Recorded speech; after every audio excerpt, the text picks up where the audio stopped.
Hi guys, मैं हूं निखिल और आप देख रहे हैं बस्ती टेक। गाइस, आप सभी ने अपने घरों में, मंदिर में, किचन में माचिस का इस्तेमाल जरूर किया होगा। लेकिन आप इतनी बार माचिस का इस्तेमाल करते हैं तो क्या आपने कभी ये सोचा है कि माचिस जलती कैसे है? ऐसा क्या होता है माचिस की तीली के सिरे पर कि जल उठती है? तो आइए इस वीडियो में हम जानेंगे माचिस की खोज से लेकर माचिस की तीली कैसे काम करती है तक के सभी फैक्ट्स और सभी सवालों के जवाब। चलिए शुरू करते हैं।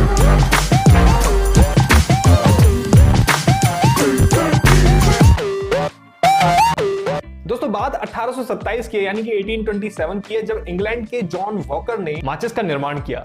लेकिन ऐसा नहीं है कि जॉन वॉकर से पहले किसी ने इस तरीके का एक्सपेरिमेंट करने की कोशिश नहीं की। चलिए आपको थोड़ा और पीछे लेकर चलते हैं क्योंकि बहुत इंटरेस्टिंग है। सोचिए, आप उस समय में रह रहे हैं जब आपके पास आग जलाने के लिए माचिस नहीं है, लेकिन आपको खाना पकाना है। खाना पकाने के लिए, सर्दी में हाथ सेकने के लिए माचिस की जरूरत है। तो उस समय कैसे आप आग जलाते होंगे, कैसे आप फ्लेम का यूज करते होंगे, ये सोचने वाली बात है। जाहिर सी बात है कि उस समय जब माचिस नहीं थी तो लोग पत्थर रगड़ते थे, सूरज की रोशनी का उपयोग करते थे आग जलाने के लिए, लेंस की मदद से, कांच की मदद से, एक्सेट्रा एंड एक्सेट्रा, जिसमें कई बार तो घंटों लग जाते थे आग जलाने। तो आप सोच सकते हैं कि कितना कठिन रहा होगा वो समय जब माचिस नहीं थी। ऐसा नहीं है कि शुरू से ही किसी के दिमाग में ये था कि भाई हमें ऐसा कोई प्रोडक्ट तैयार करना है कि भैया एक तीली हो और आगे एक मसाला चिपका हुआ हो और उसको रगड़ दो और आग लग जाए। ऐसा किसी भी रिसर्चर या फिर किसी भी साइंटिस्ट के माइंड में नहीं था। जस्ट प्रयोग होते चले गए और एक्सपेरिमेंट होते चले गए और एक माचिस जैसा प्रोडक्ट आप लोगों के सामने आ गया। ये सब जो भी आप देखते हैं शुरू हुआ फास्फोरस की रिसर्च से। 1669 में फास्फोरस पर रिसर्च चल रही थी। आज जो आप माचिस की तीली देखते हैं, इसको बनाने का जो पहला प्रयास था, पहली जो कोशिश थी वो 1680 में हुई थी,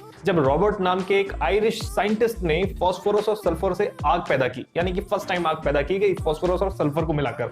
अब वो बात अलग है कि उनके माइंड में ये नहीं था कि भाई उन्हें माचिस बनानी है। हालांकि उन्होंने आग कैसे पैदा कर सकते हैं ये एक्सपेरिमेंट जरूर कर दिया, लेकिन ये एक्सपेरिमेंट ज्यादा यूजेबल नहीं था क्योंकि आग बहुत ज्यादा तेज थी। शायद आग पैदा करने वाले भी जल जाएं, इतनी तेज थी। तो आग पैदा हो चुकी थी, लेकिन उस आग को लोगों के बीच तक कैसे पहुंचाया जाए इसका कोई रास्ता नहीं था। उनके इस एक्सपेरिमेंट के बाद लगभग 100 साल बीत गए, लेकिन कोई भी तब तक अपने आप रोशनी पैदा करने वाला कोई भी प्रोडक्ट नहीं बना पाया जिसका यूज सामान्य जनता कर सके, यानी कि आम जनता कर सके। क्योंकि अगर सामान्य जनता ऐसे एक्सपेरिमेंट करने लगी तो रोजाना किसी न किसी को हॉस्पिटल ले जाना पड़ेगा, क्योंकि वो इतनी तेज आग जला लेंगे कि भाई जल जाएंगे। तो हमें जरूरत थी ऐसे प्रोडक्ट की कि छोटी सी आग हम अपने घरेलू यूज के लिए पैदा कर पाए। खैर, इसी बीच एक और साइंटिस्ट आए जिनका नाम था हेनिंग ब्रांड। उन्होंने माचिस बनाने का प्रयास किया। ये कोशिश उनकी चल रही थी लगभग 17वीं शताब्दी के मिड में। इनको सोना बनाने में बड़ी दिलचस्पी थी। उनकी पूरी जिंदगी किसी न किसी मेटल से सोना बनाने में ही निकल गई। उनके कई एक्सपेरिमेंट के बीच, उनकी रिसर्च के बीच उन्हें प्योर फास्फोरस कैसे निकालें ये जरूर पता लग गया। और कुछ बहुत ही इंटरेस्टिंग आग पैदा करने वाले एक्सपेरिमेंट उन्होंने किए,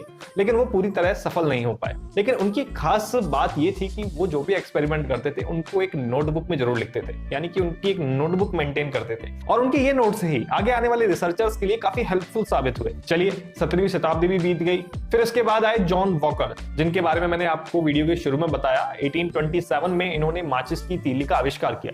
इन्होंने सोचा, यार अगर मैं लकड़ी के सिरे को आग लगाने वाले केमिकल से ढक दूं और उन्हें सूखने के बाद में सूखी हुई लकड़ी को स्ट्राइक करके आग लग सकती है। तो उन्होंने ऐसा ही किया। उन्होंने कुछ केमिकल्स लिए, ऑक्सीडाइजिंग एजेंट लिए, सब्सटेंस लिए और उनको मिलाकर एक पेस्ट बनाया, जिनमें थे एंटीमनी सल्फाइड, पोटेशियम क्लोरेट और स्टार्च। इनको मिलाकर उन्होंने एक पेस्ट बनाया और लकड़ी के सिरे पर लगा दिया। और उनका ये तरीका काम भी कर गया। हालांकि शुरुआत में घरेलू यूज के लिए सेफ्टी कंसर्न को लेकर उनका ये तरीका सफल नहीं हो पाया, लेकिन आगे जब और रिसर्च चली तो इसमें कुछ सब्सटेंस ऐड करके इसको सेफ्टी पर्पस से बनाया गया कि भाई कोई भी अगर माचिस की तीली से आग जलाए तो एकदम ब्लास्ट ना हो जाए, बहुत ज्यादा आग ना लग जाए। तो उनके इस प्रोडक्ट पे और रिसर्च चली और एनालाइज हुआ इस पे, और फिर बाद में कुछ समय बाद माचिस की तीली तैयार हो गई। तो माचिस की तीली का प्रोडक्ट अपडेट होने के बाद जब मार्केट में आया, तब इस पर जो पेस्ट लगाया जाता था तो उसमें था phosphorus sulphide, potassium chlorate, sulphur, glass powder, synthetic glue, यानी कि इन सब का एक पेस्ट बनाकर तैयार किया गया और इन सब्सटेंस का यूज किया गया माचिस की तीली को यूज करने के लिए। हालांकि रेड फास्फोरस भी आपको देखने को मिलता है, लेकिन कई जगह आजकल इतना यूज नहीं होता, सिर्फ सरफेस पर लगा देते हैं जिससे हीट जनरेट हो पाए।